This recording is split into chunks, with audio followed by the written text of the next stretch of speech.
How to close your Wells Fargo online account. So you want to Google search for close Wells Fargo account, and the first website is the one that we want to click on.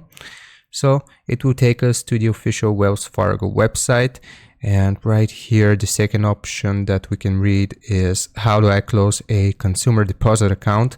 So you want to press on it and it will give us a little pop down or pop up.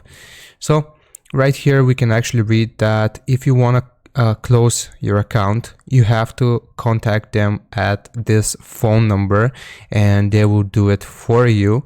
Or another way of how you can close your Wells Fargo account is visiting a Wells Fargo branch near you. So those are two ways of how you can close your Wells Fargo account if you live in the US. And if you are outside of the US, you have to complete this account closure or partial withdrawal request and send it to the official Wells Fargo email.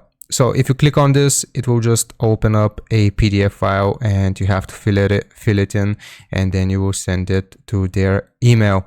So hope this helps. Don't forget to like and sub, and I'll see you next time.